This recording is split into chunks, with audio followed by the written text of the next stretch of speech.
The wind came off the Hindu Kush like a living thing cold and sharp enough to cut through fabric, skin, and bone. Kira Brennan didn't move. She had been lying in the same position for 11 hours, tucked deep inside a hide she'd carved into the mountainside before dawn. The ghillie suit draped across her shoulders blended perfectly with the rocks and dead grass.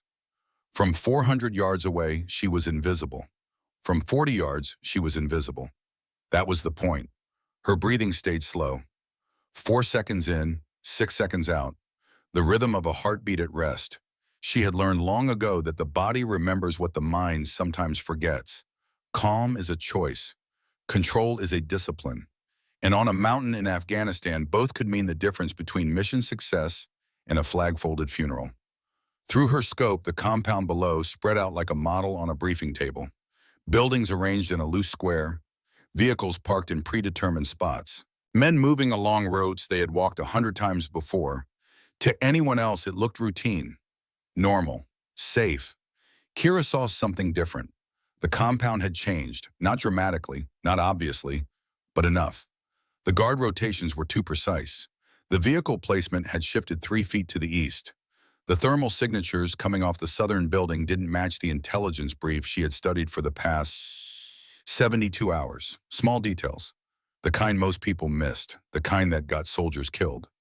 She adjusted one gloved finger along the stock of her rifle. The weapon was an extension of her body now, custom built. A .338 Lapua Magnum with a barrel she had broken in herself, firing 500 rounds until the rifling settled into its final form.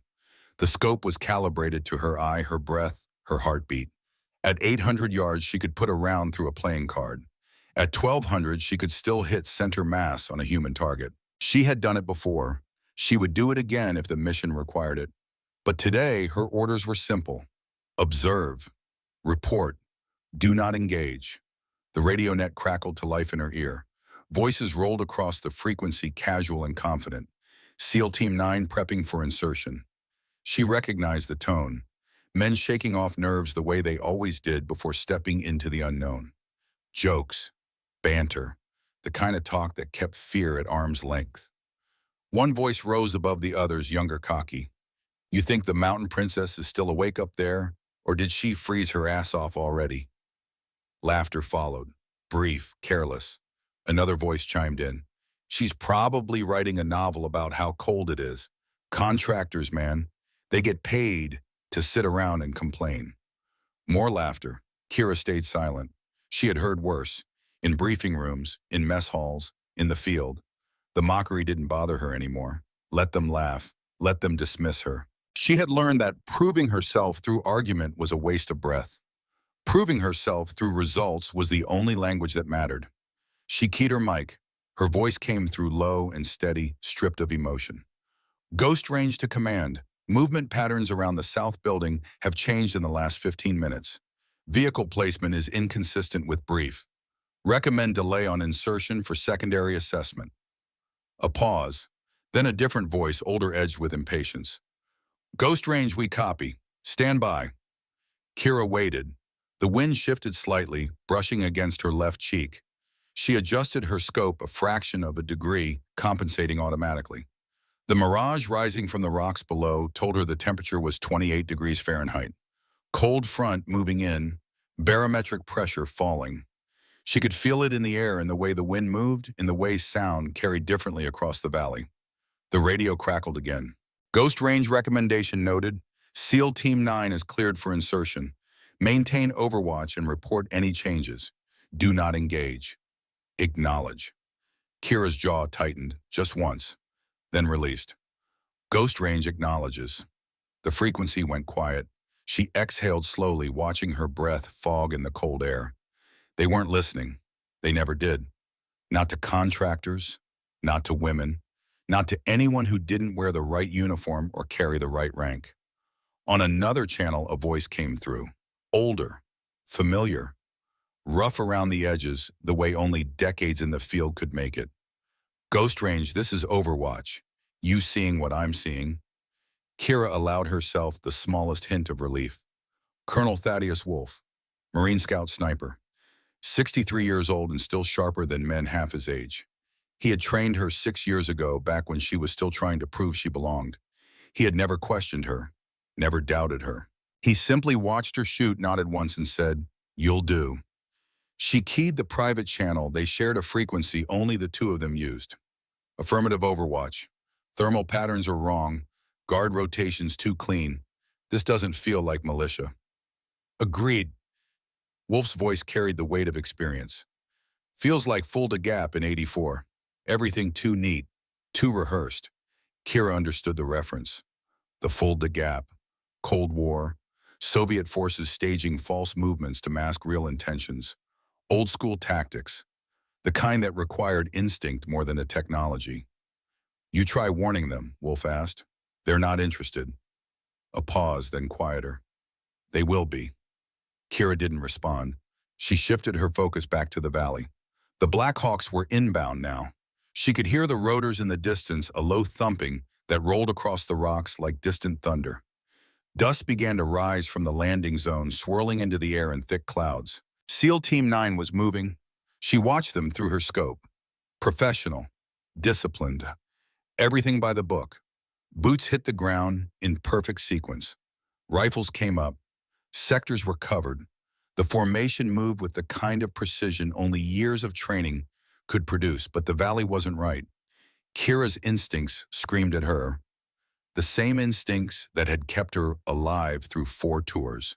The same instincts that had warned her 2 years ago in a different valley on a different mountain, when everything had looked just as clean and just as wrong.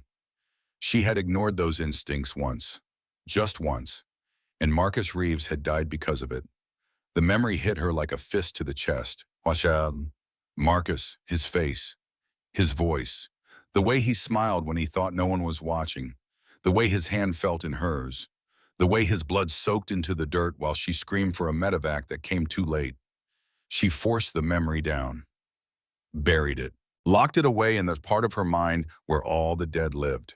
There was no room for grief on a mission, no space for regret, only focus, only the shot, only the breath between heartbeats. Below her, SEAL Team 9 advanced toward the compound, smooth, controlled, confident. Kira whispered under her breath. Not a prayer, not a plea, just a truth she felt in her bones. Not again. The first machine gun opened fire without warning. The sound tore through the valley like a chainsaw ripping metal. Muzzle flash erupted from the northern ridge 300 yards from the SEAL position. A second gun joined in from the west, then a third from the south. Interlocking fields of fire. Professional setup. Textbook ambush. SEAL Team 9 went flat. Voices exploded across the radio net, sharp and immediate. Contact 3 directions. Where the hell is that coming from? We're pinned. We're fucking pinned. Kira's world narrowed. Her breath slowed. Her heartbeat dropped. Everything outside the scope ceased to exist. She saw the northern gun emplacement, saw the crew operating it, saw the way they moved with trained precision. Her finger hovered over the trigger. Orders echoed in her mind. Observe only. Do not engage. Do not reveal your position under any circumstance. But below, her men were dying. She could hear it in their voices. The edge of panic. The desperate calls for fire support that wasn't coming. The sound of rounds impacting so close that dirt and rock were spraying into the air. And something inside her snapped. Not with rage, not with fear, with clarity. She had made a promise 2 years ago, standing over Marcus's grave, her hand on the coffin, her voice barely a whisper. I won't let it happen again. Her hand moved, smooth, controlled. Years of muscle memory compressed into a single motion. She settled deeper into the earth. Her breathing flattened until it was almost invisible. Her heartbeat slowed until she could count the seconds between each pulse. The world went silent. She lined the crosshairs on the man directing fire from the northern ridge. Range 820 yards. Wind 8 miles per hour quartering left. Temperature 28 degrees Fahrenheit. Air density 0.081. Coriolis effect at this range 2.1 inches right. The calculations took less than a second. Her body already knew the answers. She squeezed the trigger. The rifle kicked against her shoulder. The sound cracked across the valley, sharp and clean. Through the scope, she saw the target drop. Legs folded, body crumpled.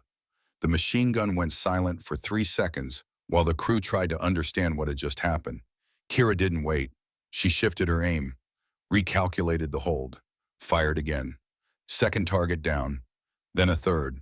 Below her, SEAL Team 9 heard the distant rifle shots. Confusion rippled through the radio net. Who the hell is shooting? Is that air support? Negative, no birds on station. Then who? Kira didn't answer. She was already moving. 3 feet to her right, flattening into another microhide she had prepared before dawn. She had carved a dozen of them into the hillside. Small depressions, barely visible, just deep enough to break her silhouette. She fired again. The machine gunner on the western ridge slumped over his weapon. Another shift, another hide, another shot. The enemy net came alive. Voices shouting in mixed languages, panic, confusion, men trying to locate her position.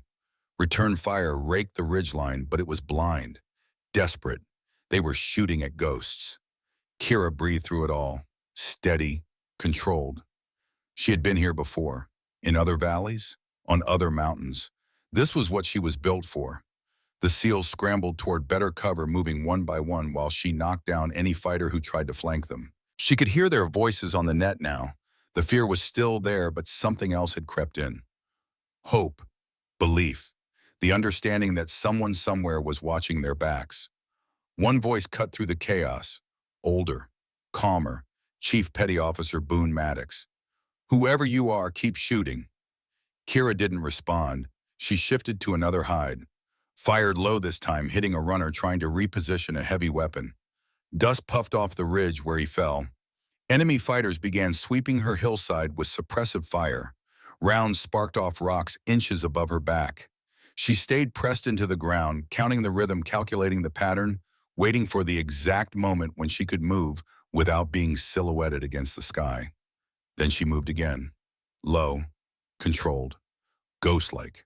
Every shot she fired bought the SEALs another few seconds of life.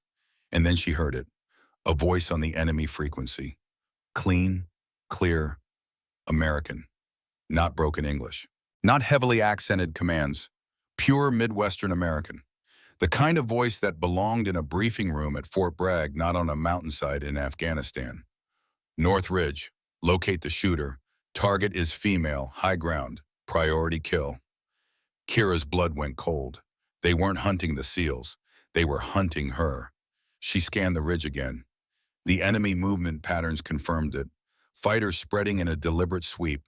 A tightening ring aimed directly at her position. Their spacing was perfect. Their communication clean. Their discipline too sharp for local militia. These weren't Afghan fighters. These were professionals. On the private channel, Wolf's voice came through, low, urgent. Kira, if you can hear me, I know what you're seeing. She keyed her mic once. A single click. Acknowledgement. Wolf continued, I've been running intel on this for the past week. This operation was engineered. Those aren't local fighters down there. Black Ridge Solutions. Private military contractors gone rogue. Kira's grip on her rifle tightened. Wolf's voice dropped lower. They're not after Team 9, they're after you. Another click. She understood. Move when you can, Wolf said. They're sweeping your ridge. You're the primary target. Get out of there. Kira looked down the slope. The SEALs were still pinned in the wadi below, alive because of her shots, but barely holding. The enemy ring creeping toward her ridge meant she had minutes, maybe less, before they boxed her in. If she left now, the full enemy force would crash straight down onto the wadi. The SEALs would be wiped out in under 5 minutes. She could save herself, or she could save them. Her breathing steadied, her heartbeat slowed. The choice wasn't really a choice at all. She had made a promise, on a grave, to a man who would never hear her voice again. Never again. Kira pressed one knee into the ground and settled deeper into the rocks. If they wanted her, they would have to come through her first. And the mountain was on her side. She shifted her rifle back toward the valley. The enemy sweep was tightening, but they were making a mistake. They were so focused on finding her that they had left gaps in their coverage of the SEALs. Small windows, brief opportunities. Kira took advantage of every single one. She dropped a climber trying to scale the northern rock face, then a spotter adjusting coordinates for mortar fire, then a squad leader directing his men into position. Each shot was clean, precise. No wasted ammunition, no second rounds needed. On the SEAL net, the voices were changing. The panic was still there, but something else had taken root. Respect. The dawning realization that whoever was up on that mountain was keeping them alive through sheer skill and will. Lieutenant Cole Stratton, the cocky one who had joked about the mountain princess, came over the net breathless. Whoever that is, they just saved my life twice. Maddox responded, his voice tight. Then let's not waste it. Move to that wadi 30 yards north. Go. The team moved. Kira covered them. One fighter tried to cut them off. She put a round through his chest at 940 yards. He dropped before his finger reached the trigger. Stratton's voice came through again, quieter this time. Jesus Christ, did you see that shot? I saw it, Maddox said. Now move. Kira allowed herself a single breath of satisfaction. They were learning to trust the invisible hand that kept reaching down from the mountain to pull them out of the fire. But the enemy was learning too. The sweep tightened. She could see them now moving with purpose. A dozen fighters climbing her ridge from 3 different angles. Coordinated, professional, closing the noose. She shifted hides again, fired twice, dropped 2 climbers. But there were too many. For every one she dropped, 2 more appeared. Her radio crackled. Wolf's voice. Kira, you need to move now. They're 3 minutes from your position. She keyed her mic. Negative. SEAL's still pinned. God damn it, Kira. I'm not leaving them. A pause, then Wolf's voice came back different now. Not commanding, understanding. Then I'm coming to you. Negative. Hold your position. I need your eyes. Another pause. Copy. But Kira, this is a setup. The whole operation. They knew you'd be here. They planned this. Kira's mind raced. A setup. Targeting her specifically. But why? The answer came like a punch to the gut. 2 years ago, the ambush that killed Marcus. She had been there. She had seen things. Equipment that didn't belong. Technology that wasn't in the brief. She had asked questions afterward. Written reports. Pushed for answers. And then the reports had disappeared. The questions had been dismissed. And she had been quietly moved to a different unit. Someone had been covering something up. And now they were trying to erase the witness. Her hands tightened on her rifle. Not with fear, with rage. Cold. Controlled. The kind of rage that sharpened focus instead of clouding it. They wanted her dead. They were going to be disappointed. She slid backward out of her hide, moving in a crouch along the ridgeline. The enemy fighters were close now. Close enough that she could hear their boots on rock. Close enough that she could hear their breathing. She reached a narrow draw that angled down toward the valley. It was steep, exposed, a nightmare run under fire. But it was the only way to reach the SEALs. Kira took one breath. Then she sprinted. The world exploded around her. Gunfire erupted from 3 positions simultaneously. Rounds cracked past her head, her shoulders, her legs. One bullet tore through the ghillie netting on her back close enough to tug the fabric. Another sparked off a rock inches from her boot. She didn't slow down. Her legs pumped. Her lungs burned cold air.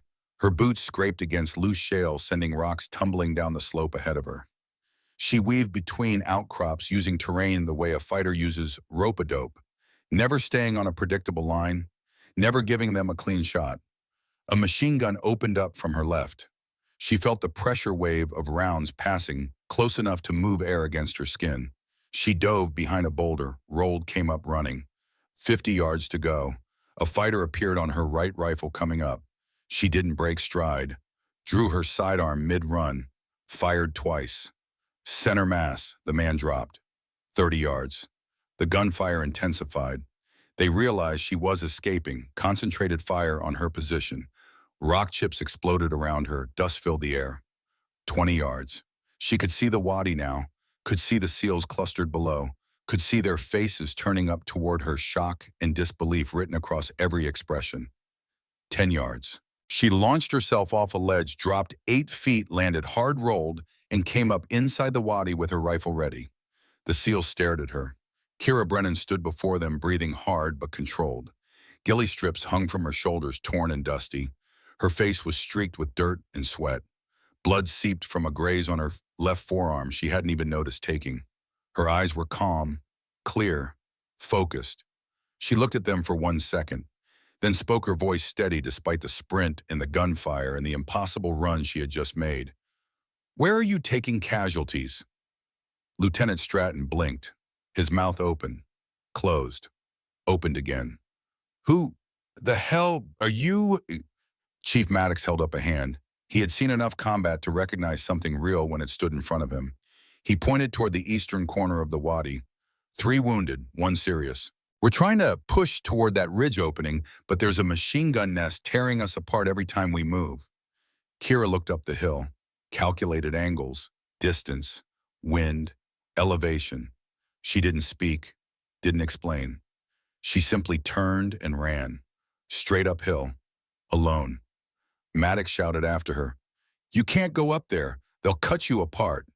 But Kira was already gone, sprinting through loose gravel, weaving between rocks as rounds cracked around her.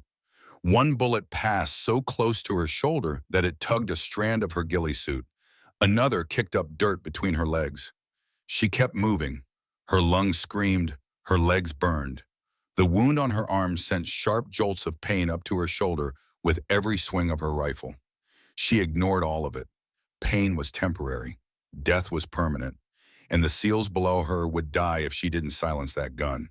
She reached a ledge 30 feet above the machine gun position, dropped flat, swung her rifle into place. The gunner below was focused on the wadi, never saw her coming. She fired once. The machine gun went silent. The valley seemed to hold its breath. From below, the SEALs watched in stunned silence as the gunner slumped over his weapon. Clean, immediate, perfect. Kira stood for a moment on the ledge, a dark silhouette against the Afghan sky. Then she turned and jogged back down the slope with the same calm she might show after a morning run. She dropped back into the wadi and knelt beside the nearest SEAL without a word. The whispers started immediately. That was her. "Did you see that run? She made that shot like it was nothing." "Who is she?" Kira ignored them. She pointed toward the northern ridgeline. "There's a ravine 300 yards north, the Serpent's Cut. Tight funnel. Only one way in. If we can reach it, you'll have defensible ground." Maddox studied her face. Something in her eyes. Something in the way she carried herself. The absolute certainty of someone who had lived on mountains and understood their secrets. "You sure?" Kira met his eyes for the first time. "I'm sure to you." Maddox didn't know why he believed her, but he did. "Move out," he barked to his team. As SEAL Team 9 advanced, Kira floated along their flank. She didn't stay with them, didn't walk in formation. She ghosted through the rocks and draws, appearing and disappearing like smoke. And every time she appeared, someone died. A climber sneaking up the eastern rock face, dead. A spotter lining up coordinates for mortar fire, dead. An enemy fighter drawing a bead on a wounded operator who couldn't move fast enough, dead. She barely spoke, only pointed or whispered directions when absolutely necessary. But every time she fired, someone lived. Every time she moved, the team moved with more confidence.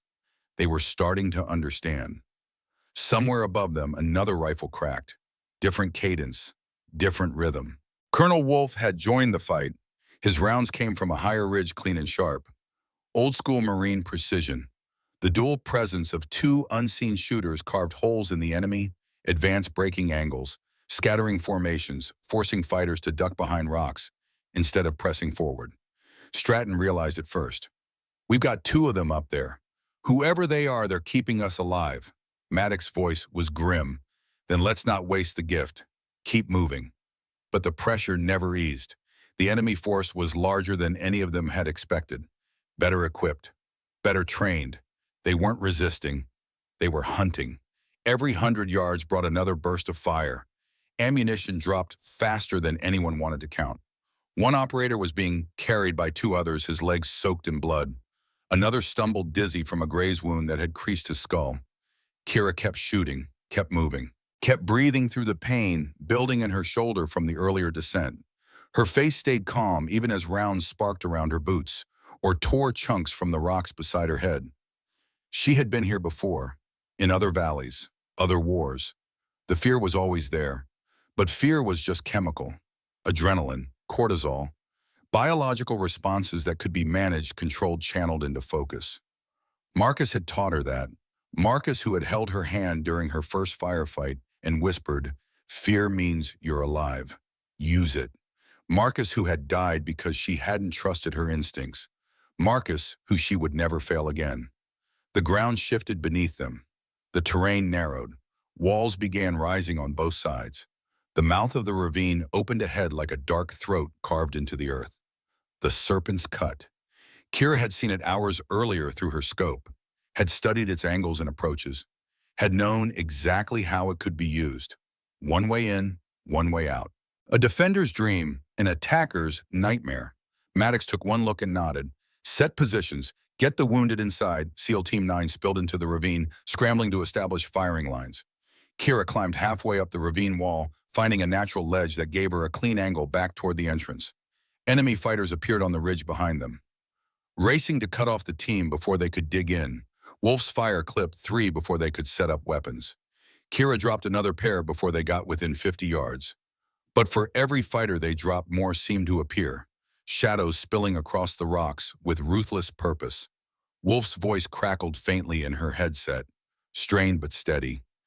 "Kira, keep them moving. You're almost there." She didn't answer. Her body was already bracing for the next wave. Ammunition low, team wounded, enemy tightening. They had made it into the serpent's cut, but the real fight had only just begun. And somewhere out there, moving through the enemy formation with the confidence of a man who believed the outcome was already decided, came the one person Kira had never expected to see again. The one person whose face would change everything. The formation of enemy fighters shifted, creating a lane, making space for someone moving through the center. Kira's scope tracked the movement. Professional, organized, like watching a military honor guard part for a commanding officer. The man who stepped forward wasn't rushing, wasn't shouting. He moved with calm authority, the kind that came from decades of command. Broad shoulders, squared stance, head up like he owned every inch of ground beneath his boots. Kira's scope caught his face, and the world stopped. Garrett Calloway. The breath left her lungs, not in fear, in recognition, in the terrible clarity of a truth she had suspected but never wanted to believe. Her hands didn't shake. Her heartbeat didn't spike. But something deep inside her chest tightened, like a knot being pulled against itself. She knew that face, had trusted that face, had watched that face smile at Marcus's jokes and nod at his observations and shake his hand at the end of every mission. Marcus's team leader, his mentor, his friend, the man who had written the after-action report that blamed Marcus for poor judgment, the man who had stood at Marcus's memorial with cold eyes and left before the service was over, the man who had disappeared 6 months later without a word, and now he was here, leading the enemy, hunting her. Lieutenant Stratton had positioned himself below her ledge, firing between rocks. He glanced up and caught the change in her expression, the way her jaw tightened, the way her breathing shifted for just a moment. "You know him?" Stratton said quietly. Not a question, a statement. Kira didn't deny it, didn't need to. The truth hung between them like smoke. Down in the ravine, Maddox reloaded behind a boulder. Sweat streaked through the dust on his forehead. He had been watching Kira long enough now. The impossible shots, the calm under fire, the way she read terrain like a map she had memorized years ago. He whispered it before he even realized the words had slipped out. "She's not just a contractor." At that exact moment, Wolf's voice came through the radio, not shouting, not stressed, just with that same steady tone he had used on firing ranges long before this day existed. "SEAL Team 9, listen up. Sergeant Kira Brennan is the best long-range shooter I have ever trained, and I've trained a lot of them." The words dropped into the ravine like a stone thrown into still water.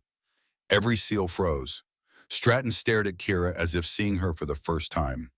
Maddox lifted his head with slow understanding. Even the wounded turned their faces toward the ledge where she lay poised behind her rifle, calm as carved stone. All the whispers, all the doubts, all the assumptions, they fell away in a single breath. The valley went quiet, not from lack of gunfire, but from the shift inside the men who finally understood who had been saving them.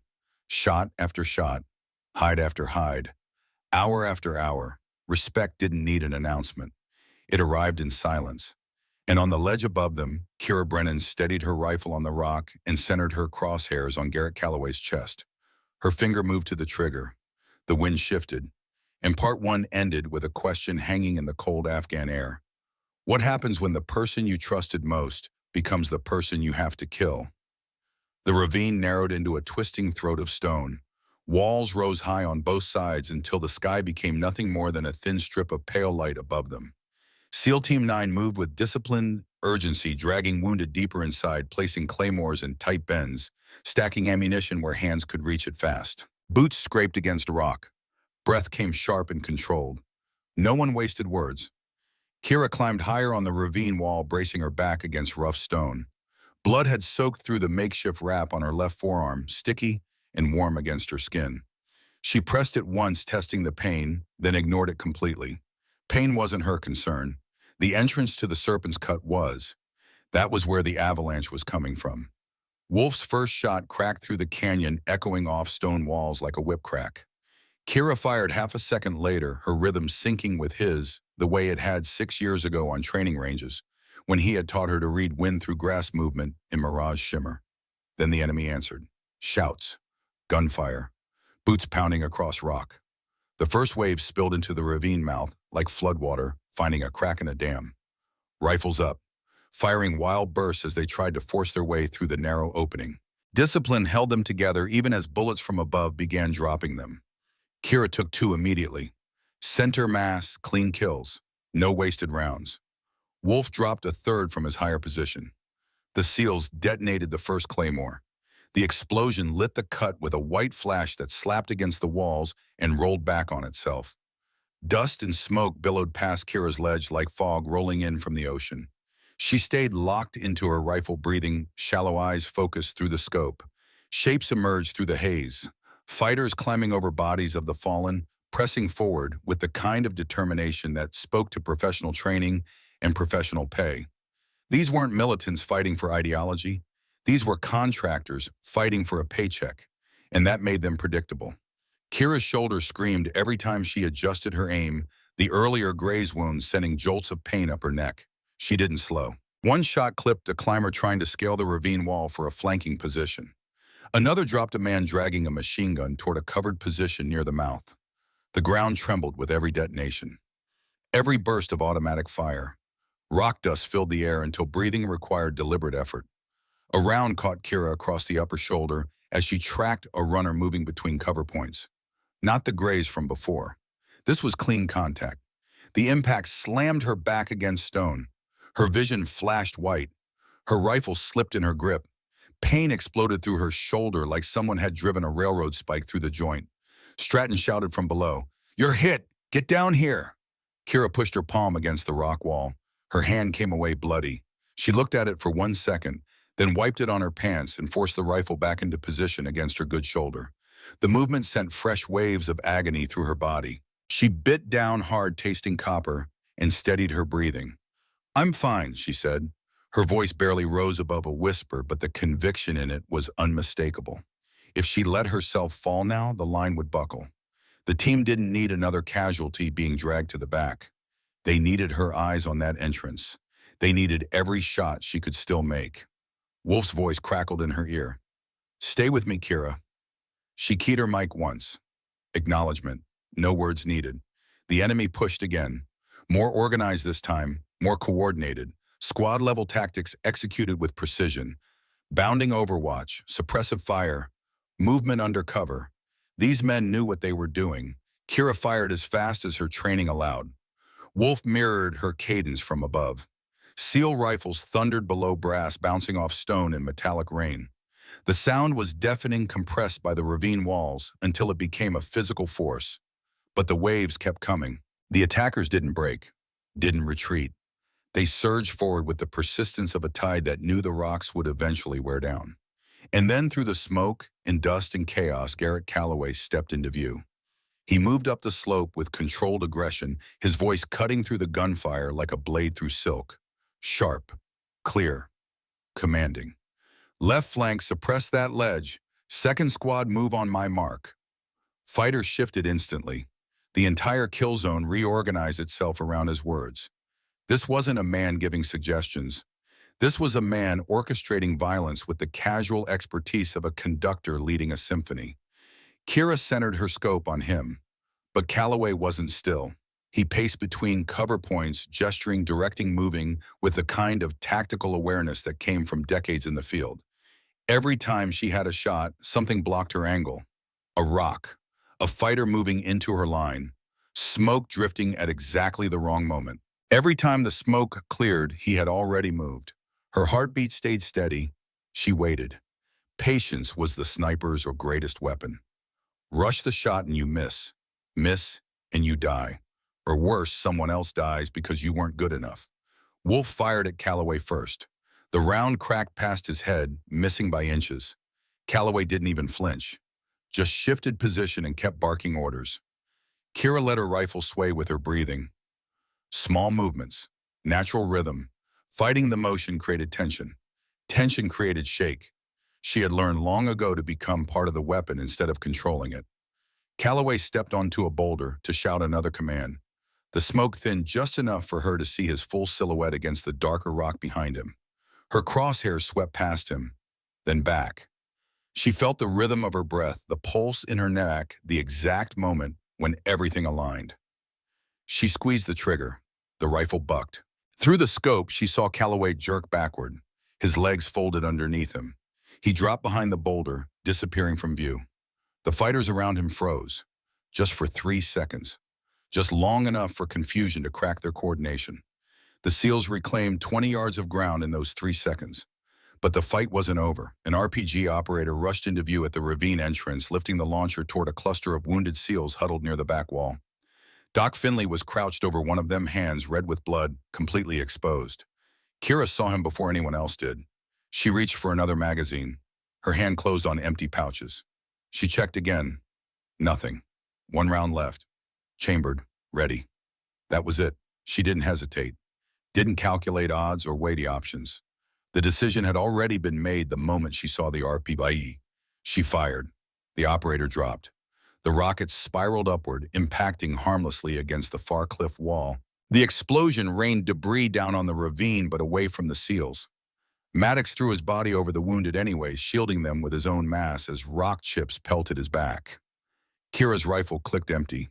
She leaned back against the stone chest, rising and falling, with controlled breaths that didn't quite hide the pain radiating from her shoulder. Below her, the SEALs tightened their perimeter. Wolf fired one more shot, then went silent, either repositioning or out of ammunition. She couldn't tell. The enemy hesitated at the ravine entrance. Their formation had bled heavily. Calloway was down. The momentum had shifted. In the distance, faint at first, then growing louder. Rotors, real rotors this time. Not the wrong call sign, not false hope. The sound built into the canyon, vibrating through stone, the unmistakable thunder of salvation ripping across the sky. Dust swirled upward as 2 Blackhawks swept in fast and low-door gunners, scanning terrain with weapons ready. Behind them, higher up, a pair of Apache gunships took overwatch positions. The fighters at the ravine mouth began falling back, dragging their wounded, abandoning equipment. Within moments, the coordinated assault collapsed into retreat.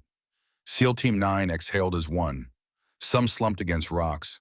Others kept their rifles up, not quite believing the threat had passed. Maddox stood slowly, dust and debris sliding off his shoulders. Kira lowered her rifle. For the first time since the fight began, she let herself feel the full weight of exhaustion pressing down on her bones. Her shoulder throbbed with each heartbeat. Her hands were shaking slightly from adrenaline crash. Blood loss was making the edges of her vision soft. But she was alive, and so were they. She didn't look for praise, didn't search for reactions. She just listened to the distant thump of approaching helicopters and let the weight of the night settle quietly into her chest. The immediate danger had passed, but something else was just beginning. Stratton climbed up to her ledge, moving carefully on the loose rock.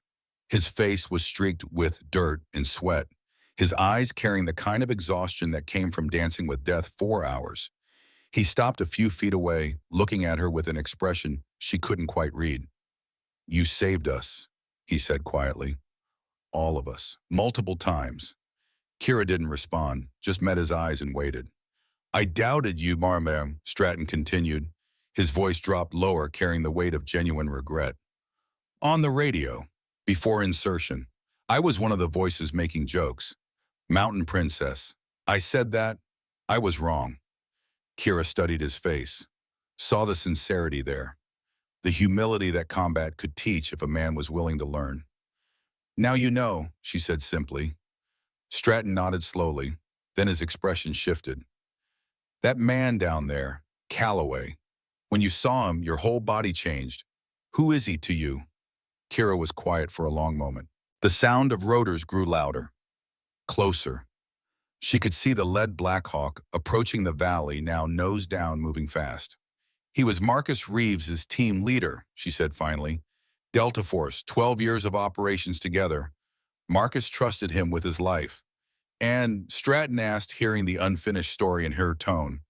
And 2 years ago, Marcus died in an ambush. Calloway wrote the after-action report, blamed Marcus for poor tactical judgment, for pushing too hard, for ignoring warning signs. She paused, her jaw tightening. 6 months later, Calloway disappeared, left the army, vanished. Stratton was quiet, processing. You think he set up the ambush that killed Marcus? I know he did. Kira's voice carried absolute certainty. I just didn't have proof. Until today. Below them, Maddox was organizing the wounded for evacuation. His voice carried up the ravine wall, calm and professional, despite everything they had just survived. Team, listen up. First bird is for critical wounds. Second bird for walking wounded in gear. We move in 60 seconds. Stay sharp until we're airborne. Evan Holt, the young SEAL, Kira had shielded during the movement to the ravine, looked up toward her ledge. His leg was wrapped in blood-soaked bandages, but he was alive, conscious. He caught her eye and nodded once. A warrior's acknowledgement. No words needed. Kira returned the nod. Wolf's voice came through on their private channel. Kira, you still breathing up there? Affirmative. Good, because we need to talk about what just happened and what's about to happen. Copy. Calloway's not dead. I saw him move after your shot. Body armor caught it. He's wounded but mobile. Kira absorbed this information without reaction. Part of her had known. The shot placement had been good, but not perfect. In that split second, with smoke drifting and targets moving, she had taken the shot she had rather than the shot she wanted. Where is he now, she asked. Being extracted by his people, half a click east. Private helicopter. They'll have him out of country in 4 hours. Not if I can help it. Kira, Wolf's voice carried warning. Let it go for now. We have wounded. We have a team that needs you alive more than they need Calloway dead. You've done enough. Have I? The question hung in the air between them. Wolf sighed. Yes, you have. Marcus would say the same thing. The name hit her like a physical blow. Marcus would say the same thing. Would he or would Marcus want the man who betrayed him brought to justice? She didn't have time to answer. The first Blackhawk was landing rotors, kicking up a storm of dust and debris. Medics jumped out before the skids fully touched ground, running toward the ravine with stretchers and medical bags. Maddox climbed up to her position. His face was hard-lined with fatigue, but his eyes were clear and focused. Can you walk? He asked. Yes. Will you walk, or do I need to have 2 of my men carry you? Kira looked at him, saw the concern beneath the gruff exterior.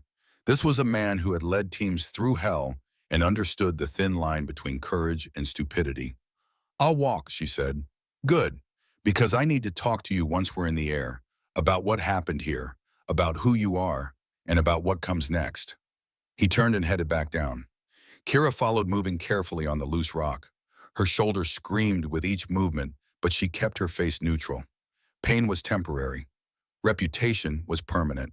At the bottom of the ravine, Doc Finley intercepted her. He was a compact man in his early 30s, with steady hands and eyes that had seen too much trauma. Let me look at that shoulder, he said, not a request.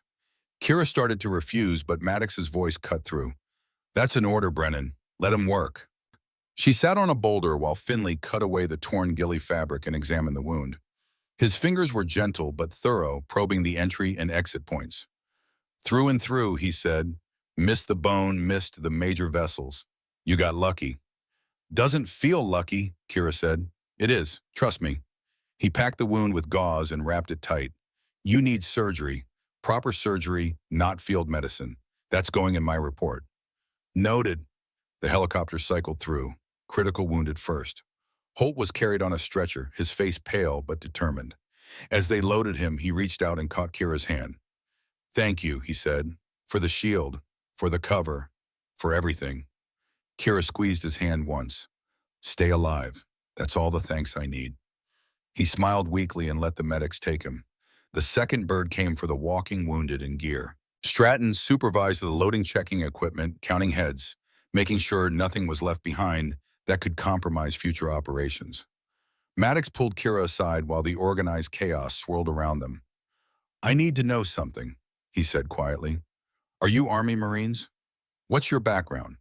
Army Ranger, sniper qualified, 4 tours, contractor for the past 18 months. Maddox nodded slowly. And that performance up there, that's standard for you. That's what I'm trained to do. No, Maddox shook his head. What you did went beyond training. I've worked with the best shooters in the SEAL community. What I saw today was something else, something rare. Kira didn't respond, didn't know what to say. Compliments had always made her uncomfortable. Maddox continued, when we get back, there's going to be questions about the operation, about the ambush, about why a contractor disobeyed direct orders and engaged. You need to be ready for that. I know. And you need to know that every man on this team is going to back your story. Whatever you need said, we'll say it. You saved 12 lives today. We don't forget that. Something in Kira's chest tightened, not with pain, with something else. Recognition, acceptance, the acknowledgement that maybe, just maybe, she wasn't alone in this fight anymore. Thank you, Chief. Don't thank me. Just get on the bird and get that shoulder fixed. That's an order. The final Black Hawk settled into the landing zone. Kira climbed aboard, settling into the web seating along the bulkhead. Maddox sat across from her. Stratton took the seat next to her, his presence somehow reassuring despite their rocky start.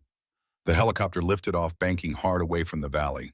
Through the open door, Kira watched the Serpent's cut recede into the distance. Smoke still rose from various points where the battle had raged. Bodies lay scattered across the approaches, testament to the violence that had unfolded. And somewhere out there, Garrett Calloway was escaping. The thought burned in her mind. He had killed Marcus, had hunted her, had orchestrated this entire operation to eliminate witnesses to whatever crime he had committed 2 years ago. And he was getting away. Wolf's voice came through her headset. I can hear you thinking from here. Let it go, Kira, for now. How can I, she asked, knowing the entire crew could hear her on the internal net. Because you're wounded, because you've been fighting for 12 hours straight, because the team needs you intact, not broken. He paused. And because Calloway isn't going anywhere, we can't find him. Kira looked out the door at the Afghan landscape sliding past below. Mountains and valleys that had swallowed armies throughout history, beautiful and brutal in equal measure. What did you mean earlier, she asked. About on this operation that being engineered. Wolf was quiet for a moment. Then, I've been tracking anomalies for the past 3 weeks. Intel reports that didn't match field observations, equipment requisitions that went missing, communications intercepts that mentioned something called Phantom Protocol. What is it? That's what I'm still trying to figure out. But I know it involves Black Ridge Solutions. I know it involves stolen military technology, and I know it involves eliminating anyone who might have seen that technology in use. Kira's mind raced. 2 years ago, the ambush that killed Marcus, there was equipment there that didn't match the brief. Targeting systems, drones, technology that shouldn't have been in theater. What happened when you reported it? My report disappeared. I was told the equipment was classified and above my clearance. Then I was transferred to a different unit. Who authorized the transfer? I don't know. It came down from somewhere above my command chain. Maddox leaned forward, listening intently. You're saying this goes higher than Calloway. I'm saying Calloway is a symptom, not the disease, Wolf said. He's a contractor now, works for Black Ridge. But someone is feeding them information. Someone with access to operational planning. Someone who knew Brennan would be on that mountain today. The implications settled over the crew like a cold blanket. An inside threat. Someone in the command structure actively working against American forces. Stratton spoke up. How high does it go? I don't know yet. Wolf admitted, but I'm going to find out. The helicopter banked again, approaching the forward operating base. Below, Kira could see the familiar layout of concrete barriers, guard towers, and prefab buildings that made up the American presence in this corner of Afghanistan. Home, for whatever that word was worth. As they approached the landing pad, Kira noticed something. A cluster of vehicles near the operations center, more than usual, and men in suits instead of uniforms. Investigators, already here, already waiting. We've got company, Maddox said, seeing the same thing. Let me do the talking, Kira said quietly. Negative, we all talk. Together. That's how teams work. The Black Hawk touched down. Medics rushed forward for the wounded, but the men in suits hung back watching, waiting for Kira specifically. She climbed out of the helicopter, ignoring the way her shoulder screamed with each movement. Her ghillie suit was torn and bloody. Her face was streaked with dirt and dried blood. She looked like she had been through a war, because she had. Two men in khakis and polo shirts approached, contractors themselves probably, or intelligence, the kind of men who fought wars with paperwork instead of rifles. Sergeant Brennan, the older one asked. He was in his 50s with gray hair and the kind of tan that came from years in desert postings. Yes. I'm Anderson, this is Brooks. We need to debrief you about what happened today. I need medical attention first. We have medics standing by, but we need your account while it's fresh. Maddox stepped up beside her. She needs surgery, not a conversation. Anderson's eyes shifted to Maddox, cold, assessing. And you are Chief Petty Officer Boone Maddox, SEAL Team 9. And I'm telling you that this woman saved my entire team today. She's wounded, she's exhausted, and she's earned the right to see a doctor before she sees an investigator. This is a sensitive situation, Chief. We have protocols. So do I, and mine says my people get medical care before they get interrogated. The two men stared at each other, a test of wills playing out on the tarmac while helicopters cycled around them and wounded were loaded into ambulances. Finally, Anderson stepped back. Fine, but we'll need to talk, soon. She's not going anywhere, Maddox said. They watched the investigators walk away. Stratton let out a long breath. This is going to get complicated, he said. It already is, Kira replied. Doc Finley appeared with a stretcher crew. Your chariot awaits. I can walk. You can also pass out from blood loss. Which would you prefer? Kira looked at the stretcher, then at the medical tent 50 yards away, then back at Finley. Pride warred with pragmatism. Pragmatism won. Fine. They loaded her onto the stretcher. As they carried her toward the medical tent, she caught sight of Wolf standing near the operations center. He was older, grayer than when she had last seen him in person, but his eyes were the same. Sharp. Missing nothing. He nodded once. A promise. This isn't over. She nodded back. Agreement. Inside the medical tent, surgeons prepped her for the operating room. Local anesthetic, irrigation of the wound, debridement. The clinical terms floated around her while hands worked efficiently on her shoulder. But her mind was elsewhere, back in the valley, back in the ravine, back on that ledge with Garrett Calloway in her crosshairs. She had taken the shot, had hit him, but he had survived. And somewhere right now, he was being evacuated out of country, back to whatever hole Black Ridge operated from. Beyond reach, beyond justice. The anesthetic started to take effect. The pain receded. Her thoughts grew fuzzy around the edges. Marcus appeared in her mind, not the way he had died, but the way he had lived, smiling, laughing, his hand in hers on a rare day off when they had pretended the war didn't exist. I'm sorry, she whispered. I had the shot. I should have made it count. But Marcus's voice in her memory said something different, something he had told her once after a mission had gone sideways and she had spent days second-guessing every decision. You did what you could with what you had. That's all anyone can ask. The rest is just noise. The drugs pulled her under, into darkness, into dreamless sleep where the weight of the day couldn't follow. But even in sleep, part of her mind kept working, kept processing, kept planning, because this wasn't over. Calloway was still alive, still free, still dangerous. And Kira Brennan had made a promise 2 years ago on a grave that she intended to keep. No matter what it cost, no matter how long it took, she would find the truth. She would find justice. she would find Garrett Calloway. And when she did, there would be no body armor thick enough to save him. Kira woke to the soft beep of a heart monitor and the antiseptic smell that belonged exclusively to military hospitals. The ceiling above her was too white, too clean, too far from the dust and rock and blood of the mountains. Walter Reed Medical Center. She had been medevaced stateside while unconscious. Her left shoulder was wrapped in thick bandages, immobilized in a sling that kept her arm locked against her chest. Every tiny movement reminded her of the round that had torn through her. The pain was manageable now, filtered through medication, but still present enough to keep her grounded in reality. Sunlight slanted through the window, angle that suggested late afternoon. She had no idea what day it was, no idea how long she had been out. The door opened quietly. A nurse stepped in, saw her awake, and smiled with professional warmth. "Welcome back, Sergeant Brennan. How are you feeling?" "Like I got shot." "That's accurate." The nurse checked her vitals, made notes on a tablet. "You've been out for about 36 hours. The surgery went well. No permanent damage to the rotator cuff, but you'll need physical therapy. Doctor will be by in an hour to discuss recovery timeline." Kira nodded. "Has anyone been asking about me?" The nurse's expression shifted slightly. "Several people. Military investigators came by twice. A Colonel Wolf has called 4 times. And there's a group of men in the waiting room who refuse to leave until they know you're okay.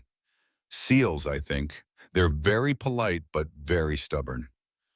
Despite everything, Kira felt something close to a smile tug at her mouth. "That sounds about right.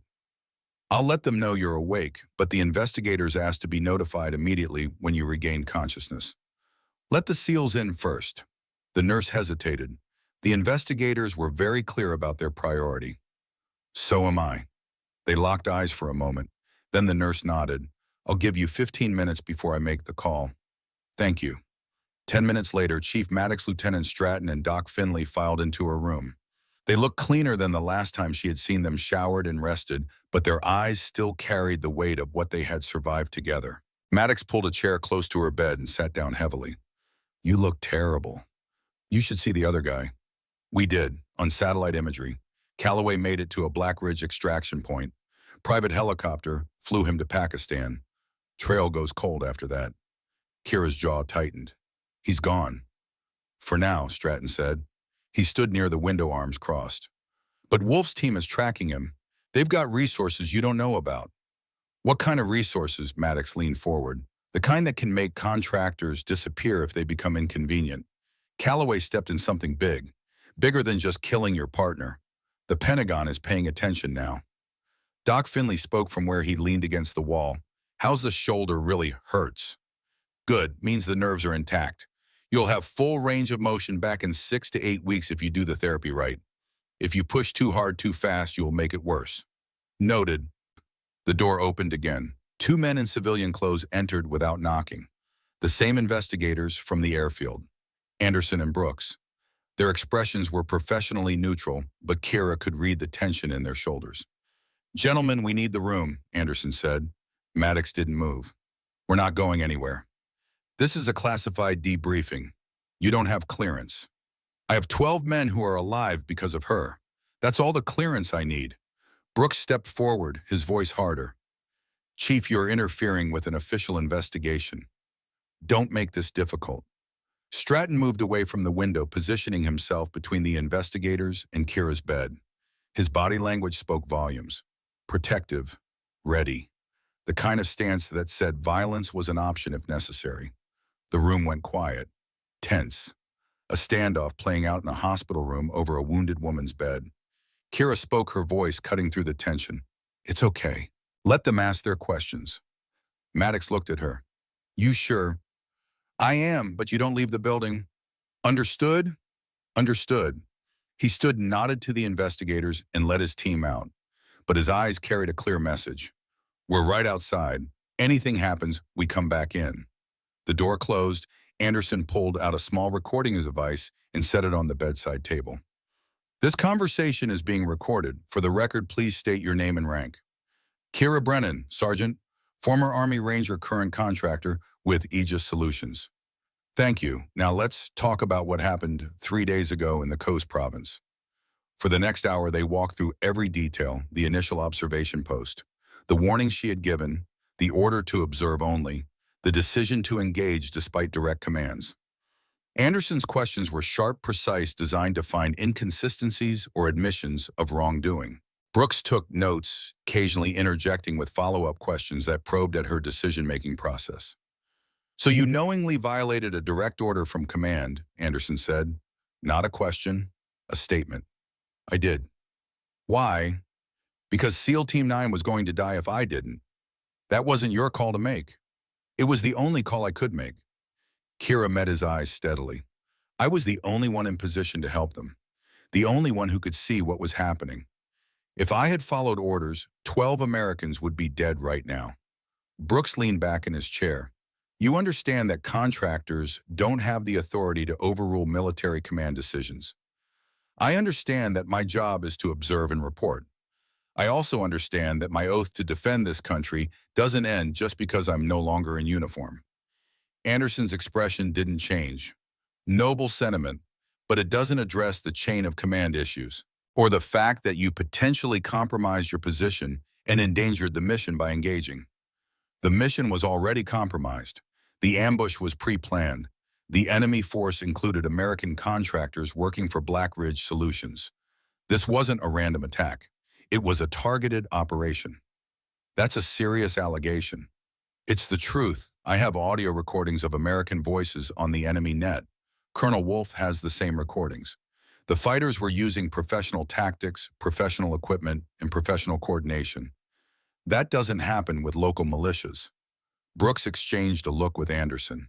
Something passed between them. A decision made silently. "What do you know about Phantom Protocol?" Anderson asked quietly. Kira's pulse quickened slightly, but she kept her face neutral. "Only what Colonel Wolf told me, that it's connected to Black Ridge Solutions and involves stolen military technology. Wolfen has been conducting an unauthorized investigation into classified programs. He's overstepped his authority. Or he's doing his job while others look the other way." Anderson's eyes hardened. "Be very careful with your accusations, Sergeant. I'm not accusing anyone.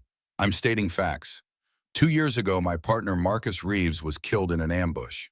The man who led that mission was Garrett Calloway, former Delta Force, now working for Blackridge. Calloway wrote a false after-action report blaming Marcus. 6 months later, Calloway disappeared and joined Blackridge. 3 days ago, that same man led the attack on SEAL Team 9. Those are facts, not accusations." Brooks wrote something in his notebook. Anderson stared at Kira for a long moment. "You're claiming a conspiracy, that a decorated special operations soldier betrayed his country and his brothers for money. I'm claiming that Garrett Calloway is a traitor who got my partner killed and tried to kill me. Whether that's part of a larger conspiracy is above my pay grade, but someone should be investigating it instead of questioning why I saved 12 American lives." The silence stretched out. Anderson finally reached over and turned off the recorder. "Off the record," he said quietly, "you've stepped in something that goes deep. People in very high places have a vested interest in making sure certain things stay buried. Blackridge has contracts with multiple government agencies. They have lawyers, lobbyists, and political protection. Are you telling me to drop this? I'm telling you to be smart. You're a contractor. You have no authority, no protection, and no backup beyond a few SEALs and an old Marine who's already on thin ice with his command. If you push this, you'll be crushed." Kira looked at him steadily. "Is that a threat?" "It's a warning from someone who's seen how these things play out." Anderson stood pocketing the recorder. "For what it's worth, I believe you. I think Calloway's dirty. I think there's something rotten in Blackridge. But belief doesn't mean anything without proof, and proof gets people killed." He walked to the door, then paused. "Your actions saved lives. That counts for something. The official report will reflect that you acted with courage and skill in an emergency situation. No charges will be filed for insubordination." That's generous. That's politics. The alternative is a public trial that raises questions nobody wants asked. He opened the door. "Get well, Sergeant, and think carefully about what you do next." They left. Kira stared at the ceiling, processing everything that had just happened. The message was clear. Back off, let it go. Move on with your life. Everything in her wanted to refuse, to keep fighting, to hunt Calloway down and put a bullet in him herself. But Anderson was right about one thing. She had no authority, no resources. No way to fight an organization with government backing and unlimited money. The door opened again. Colonel Wolf stepped in, closing it quietly behind him. He looked older in the fluorescent light, tired, but his eyes were sharp as ever. "You heard all that?" Kira asked. "Every word. I was in the hallway." He pulled the chair close and sat with a grunt. "Anderson's not wrong. This goes high, but he's also not telling you everything." "What do you mean? I've been digging for 3 weeks. Phantom Protocol isn't just about stolen technology. It's about testing that technology in live combat situations without oversight or authorization. Blackridge has been running unauthorized operations using equipment they shouldn't have access to. When people ask questions, those people end up dead or discredited. Like Marcus? Like Marcus. Like 3 other soldiers I found in the records. All killed in ambushes. All after reporting equipment irregularities. All blamed for tactical errors in the after-action reports." Kira's hands clenched into fists. "How is this possible? How does something like this happen without anyone stopping it? Money, power, the ability to make problems disappear." Wolf leaned back. "But they made a mistake this time. They went after SEAL Team 9. That put it on the radar of people who can't be easily dismissed. Naval Special Warfare Command is asking questions. JSOC is paying attention. The walls are starting to crack. What about Calloway? He's in the wind, but he made another mistake too. He survived, which means he can talk. And Blackridge knows that. They'll either protect him or eliminate him to protect themselves. So we wait. We wait, we heal, and we prepare for what comes next." Wolf reached into his jacket and pulled out a small tablet. "I've compiled everything I have on Phantom Protocol. Names, dates, equipment transfers, audio recordings from the battle, satellite imagery showing the Blackridge extraction. It's not enough for a criminal case, but it's enough to ask the right questions in the right places." He set the tablet on her bedside table. "I'm giving this to people I trust, people who can use it, but I wanted you to see it first, to know that Marcus didn't die for nothing, that what you did 3 days ago mattered." Kira picked up the tablet with her good hand, scrolled through the files, saw Marcus's name in multiple reports, saw the pattern Wolf had uncovered, saw the scope of what they were facing. "What happens to you?" she asked quietly. "I'll probably be forced into retirement. Too many questions, too much digging. But I'm 63 years old. I've had my career. I can live with the consequences." "I'm sorry." "Don't be. This is what we signed up for. Defending the country. Sometimes that means defending it from people wearing the same uniform." He stood slowly. "Get some rest. You've earned it." "Colonel." Kira stopped him at the door. "Thank you for believing me, for investigating, for everything." Wolf smiled. It was a sad smile weighted with decades of service and too many battles fought in shadows. "Marcus was a good man. He deserved better than what he got. You're finishing what he started. That's worth more than thanks." He left. Kira was alone again with her thoughts and the tablet full of evidence that might or might not be enough to bring down the people responsible for Marcus's death. 3 days passed in a blur of physical therapy, medical evaluations, and visits from SEAL Team 9. They came individually and in groups, always bringing coffee or food or terrible jokes designed to make her laugh despite the pain. Maddox brought news from the teams. "Word's gotten around about what you did. You've got an open invitation to work with any SEAL team that deploys. They're calling you Ghost Range, the woman who saves people from the mountain." Stratton brought books and sat quietly reading while she did therapy. He didn't talk much, but his presence was oddly comforting. A silent acknowledgement that some bonds were formed in fire and didn't need constant maintenance. Evan Holt came on crutches, his legs still healing. "I'm putting in for sniper school," he told her, "because of you, because of what I saw you do. I want to learn that, to be that good." "It takes years," Kira warned him. "I've got years." His young face was serious, determined. "Will you teach me if I make it through the school?" Kira looked at him, saw herself at that age, full of certainty and fire and belief that skill could overcome anything. Time and blood had taught her different lessons, but the core truth remained. Skill mattered. Excellence mattered. Being good enough to save lives when everything went wrong. If you make it through the school, she said carefully, we'll talk. His smile could have lit up the room. On the seventh day, Kira was cleared for discharge. Her shoulder was healing well. The physical therapy was progressing on schedule, and the doctor saw no reason to keep her hospitalized any longer. Wolf picked her up in a rental car. They drove in silence through Virginia traffic, the late autumn sun slanting through bare trees. Finally, he spoke. I have a proposal for you. I'm listening.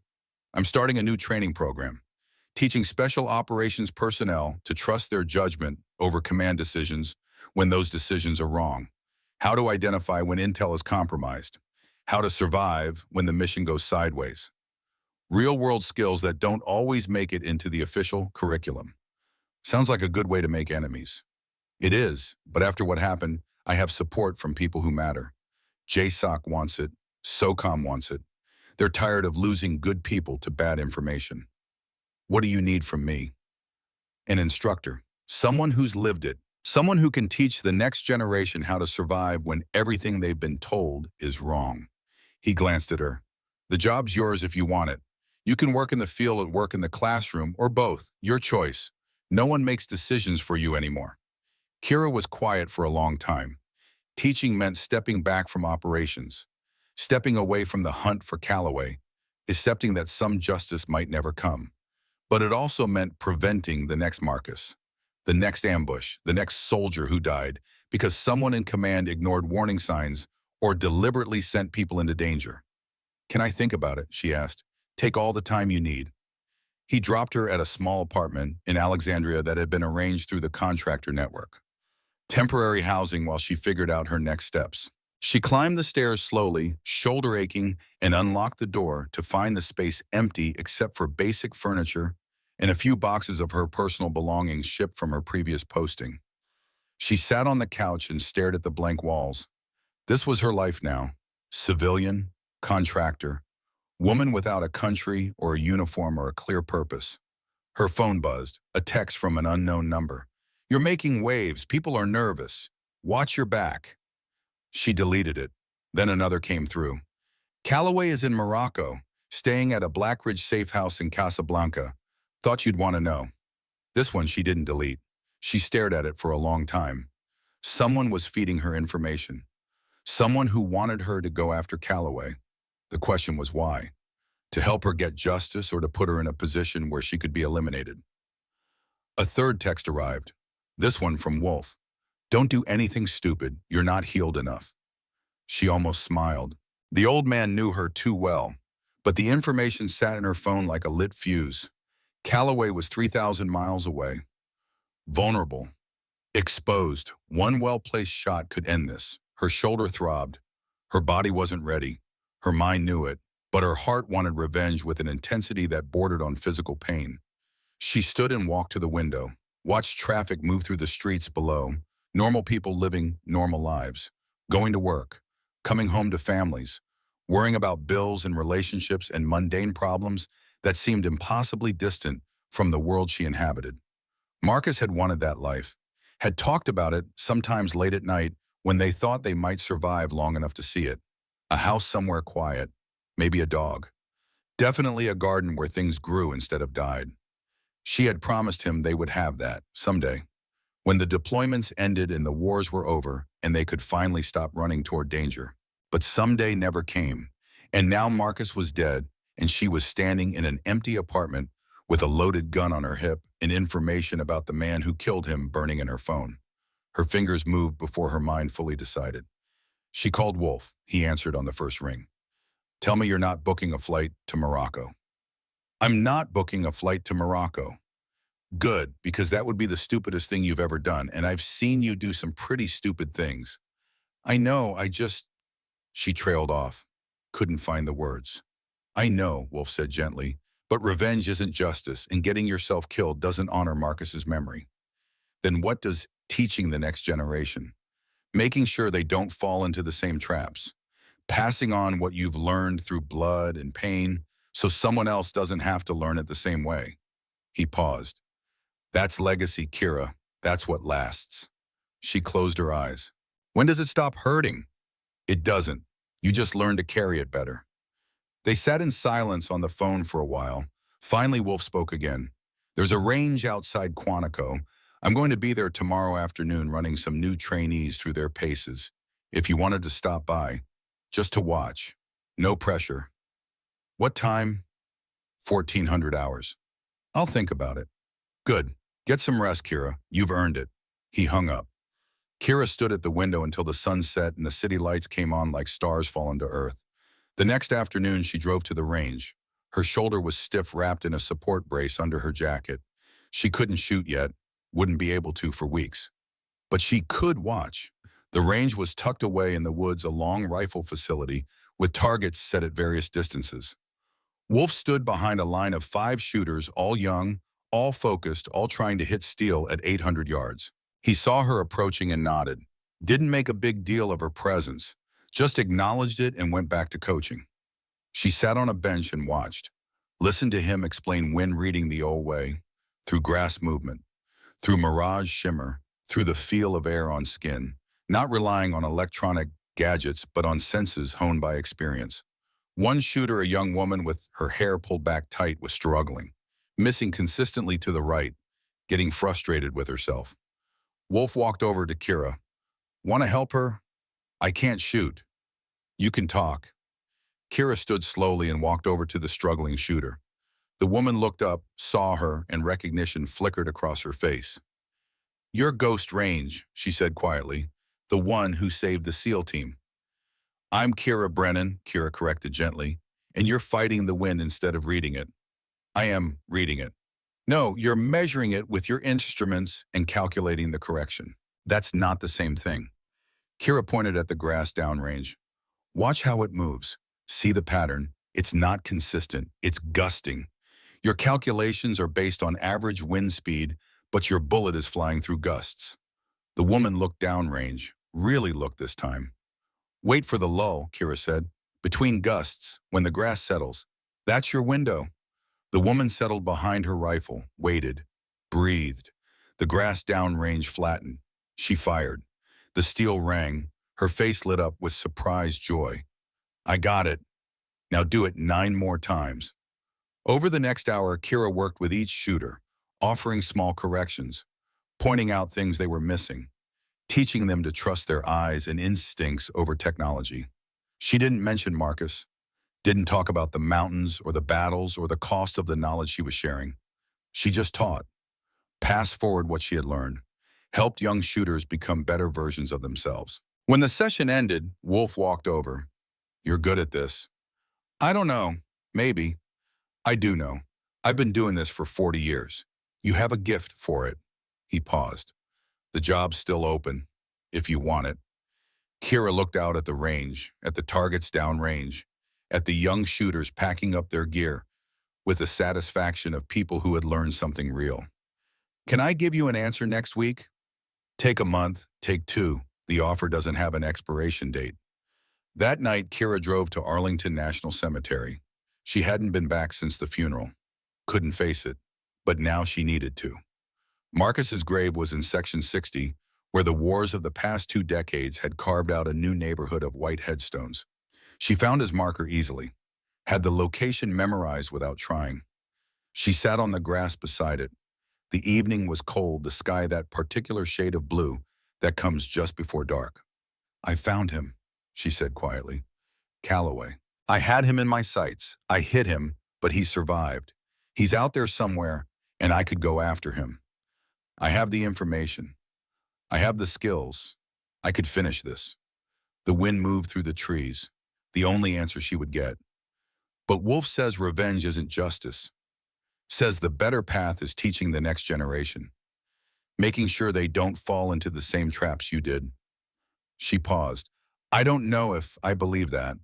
I don't know if it's enough. She sat in silence for a long time, then reached into her pocket and pulled out something she had been carrying for 2 years. A small medal, her own bronze star earned on a previous deployment. She placed it on the grave.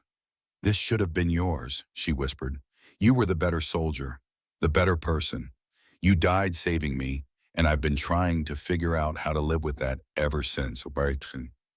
Footsteps approached on the path. She tensed, hand moving instinctively toward her hip before she remembered she wasn't carrying.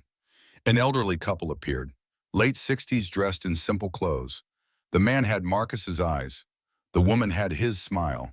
Marcus's parents, they stopped when they saw her. Recognition was immediate. They had met once briefly at the funeral. She had avoided them after. Couldn't face their grief on top of her own. Kira, Marcus's mother said softly. She moved forward and pulled Kira into an embrace. We hoped you'd come eventually. I'm sorry, and Kira said, the words catching in her throat. I should have been here sooner. I should have... Hush. The older woman held her tighter. You have nothing to apologize for.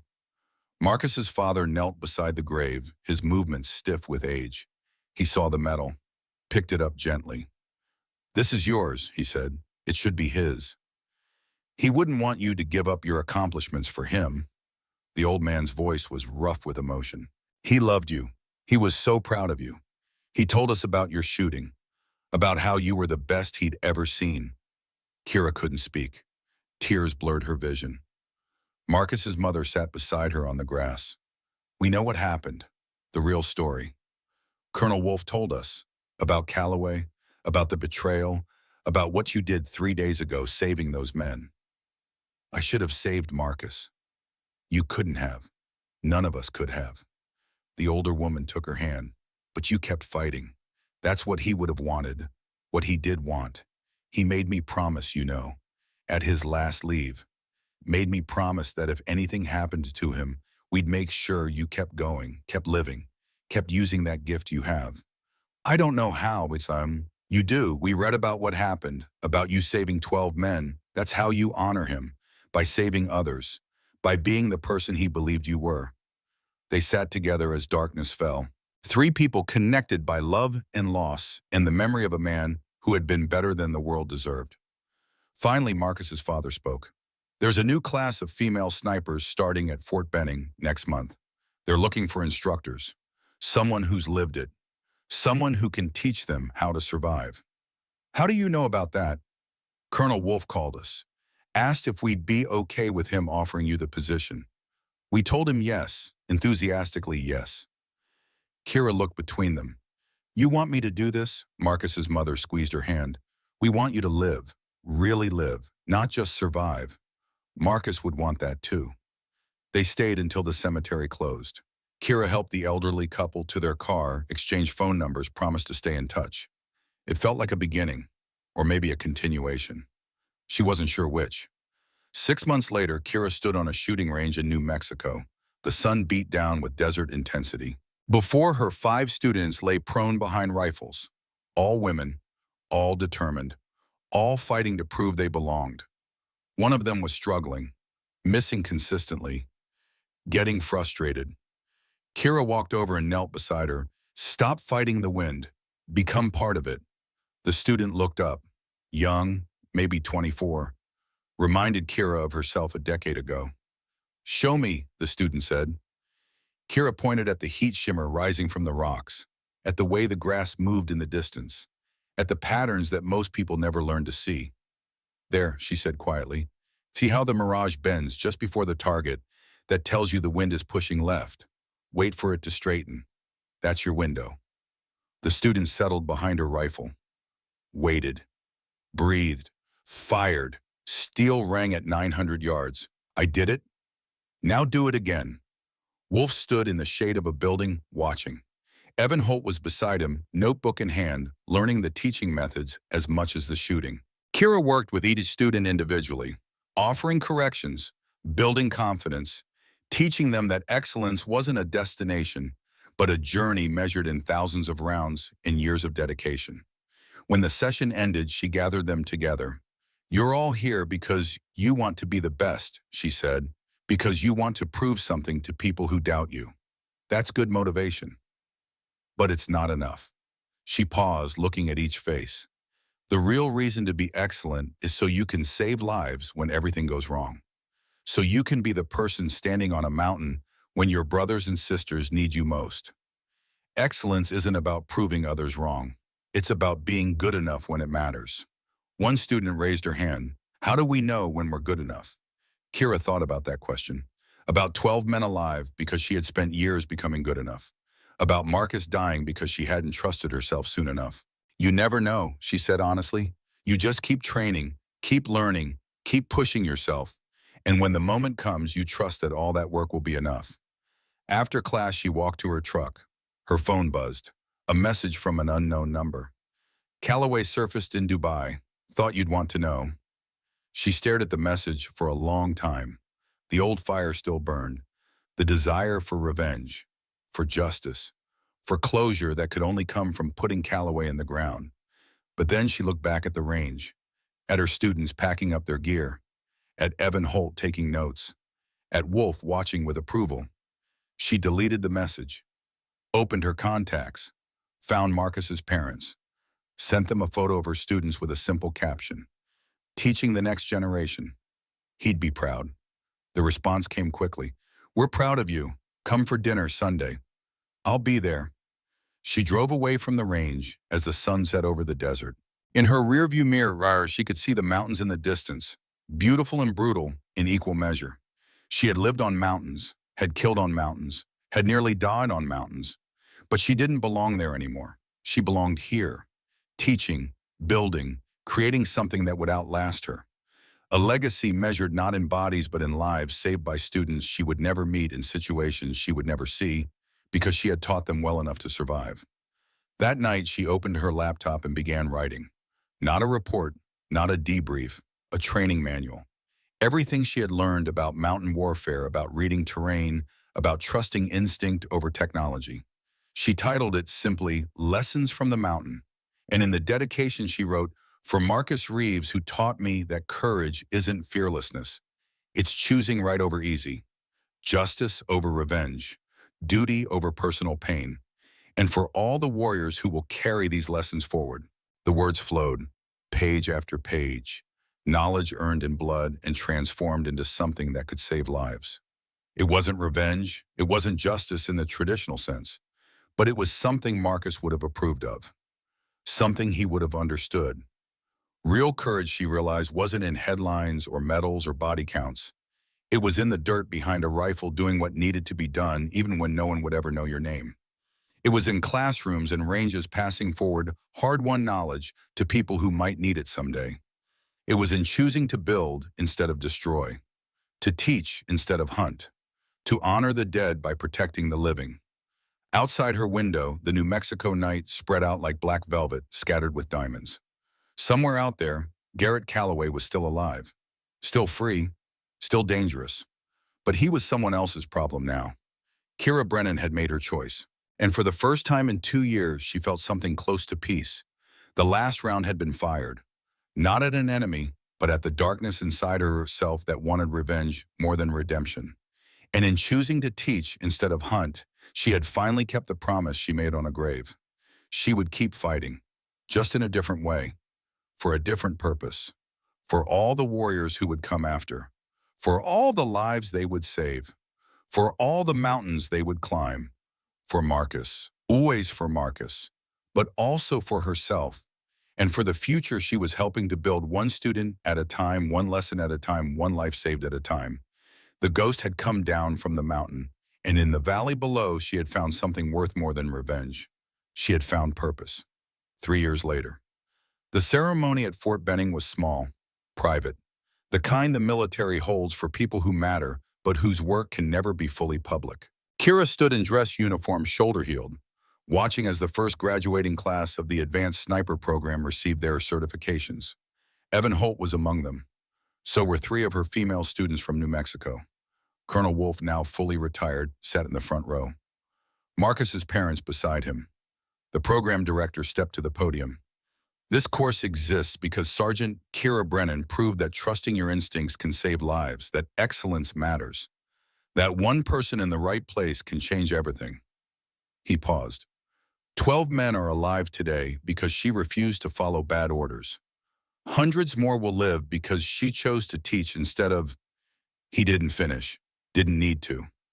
After the ceremony, Kira walked alone to the range. The sun was setting, painting the sky in shades of orange and red that reminded her of another sunset in another desert 2 years ago. Her phone buzzed. Unknown number. Calloway arrested in Manila. Extradited to U.S. Trial begins next month. Thought you'd want to know. She stared at the message. Justice. Real justice. Not revenge. Not a bullet in the dark. A trial. Testimony. Truth. She typed one word, good. Then she deleted the message thread, pocketed her phone, and walked to her truck where Evan Holt was waiting, eager to talk about his first assignment. In her rearview mirror, as she drove away, she could see the mountains in the distance. She had lived on mountains, had killed on mountains, had nearly died on mountains. But the most important shot she ever took wasn't fired from a mountain. It was fired from a classroom, from a training range, from the decision to build instead of destroy. And somewhere on a mountain she would never see, a soldier she would never meet was making a shot that saved a life. Because she had taught someone who taught someone who taught them. That was the last round that mattered, the one that kept echoing long after she was gone.